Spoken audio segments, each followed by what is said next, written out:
Assalamualaikum warahmatullahi wabarakatuh. Alhamdulillah, puji syukur kepada Allah atas nikmat sehat yang masih kita rasakan sampai hari ini. Semoga begitu juga dengan anak-anak ibu di rumah. Semoga semua dalam keadaan sehat dan tetap semangat belajar. Baik, untuk pertemuan kali ini kita lanjut lagi masih tentang KD pengolahan rempah dan bahan penyegar.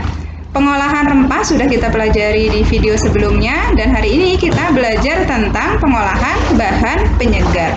Tapi sebelum kita masuk ke pengolahan bahan penyegar, kita harus mengetahui apa sebenarnya itu bahan penyegar. Mungkin anak-anak ibu sudah pernah mendengar tentang bahan penyegar. Apa itu bahan penyegar?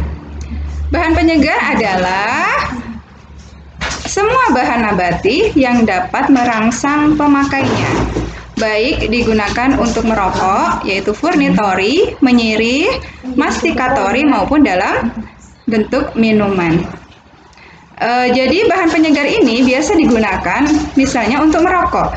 Merokok itu kan menggunakan tembakau. Jadi tembakau itu memiliki zat aromatik yang sangat khas, sehingga digunakan untuk orang untuk memberikan efek tenang. Kemudian menyirih. Jadi kalau orang zaman dahulu mereka belum mengenal pasta gigi. Jadi mereka menggunakan sirih untuk menguatkan gigi mereka. Dan menyirih ini, sirih itu termasuk ke dalam bahan penyegar. Kemudian bisa juga dalam bentuk minuman, misalnya kopi atau teh.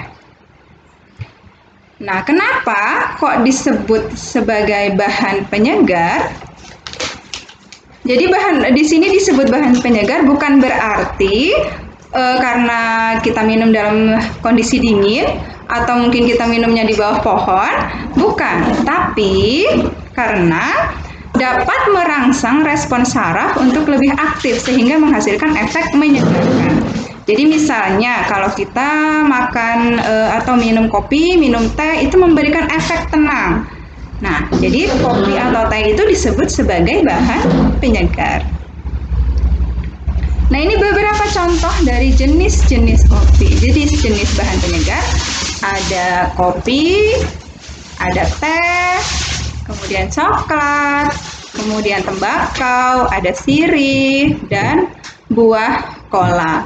Tapi yang akan kita pelajari nanti adalah tentang pengolahan kopi, teh, dan coklat. Nah, ini kopi ini dihasilkan dari biji kopi yang kita olah, yaitu pengolahan primer dan sekunder, sehingga bisa menghasilkan misalnya bubuk kopi dari biji kopi yang sudah disangrai, kemudian dihaluskan dan menghasilkan bubuk kopi. Nah, bubuk kopi ini yang biasanya dikonsumsi dalam bentuk minuman. Kemudian ada teh. Teh ini berasal dari pucuk daun teh. Nah, teh ini bisa diolah menjadi teh hitam, kemudian ada teh oolong, ada teh hijau, ada teh putih.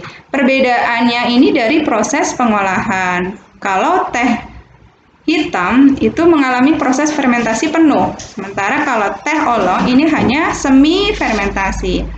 Sedangkan yang teh hijau tidak sama sekali tidak mengalami proses fermentasi. Sedangkan teh putih ini adalah teh yang berasal dari pucuk teh teratas yang masih kondisi daunnya itu masih menggulung. Dan yang sering banyak dikonsumsi di masyarakat itu adalah teh hitam dan teh hijau. Kemudian coklat, mungkin kamu pernah mendengar ada istilah kakao, ada istilah kokoa. Jadi kalau kakao itu biasanya merujuk pada buah coklat yang masih alami, ya, yang masih belum mengalami proses pengolahan. Sementara kalau kokoa itu merujuk pada biji buah coklat yang sudah mengalami proses fermentasi atau proses pengolahan. Nah, yang kita manfaatkan itu adalah biji coklatnya. Nah, biji coklat ini bisa diolah menjadi coklat bubuk, kemudian bisa menjadi pasta coklat dan coklat batang. Kemudian ini ada buah kola. Jadi buah kola mungkin kamu sering atau pernah meminum minuman bersoda, misalnya Coca-Cola. Nah, itu bukan hanya mengandung natrium bikarbonat, soda, tapi di dalamnya itu sebenarnya itu ada yang namanya buah kola. Nah, ini contoh dari buah kola. Jadi yang dimanfaatkan itu adalah bijinya. Jadi ini ada biji yang ada di dalam biji ini. Nah, mungkin di video kali ini hanya itu sekedar pengenalan tentang bahan penyegar.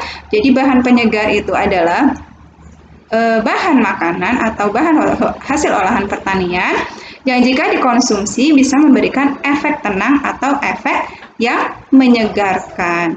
Nah, di video berikutnya nanti akan Ibu jelaskan tentang pengolahan kopi, pengolahan teh, dan pengolahan coklat. Terima kasih untuk perhatian kalian. Mohon maaf atas kesalahan. Wabillahi taufiq wal hidayah. Wassalamualaikum warahmatullahi wabarakatuh.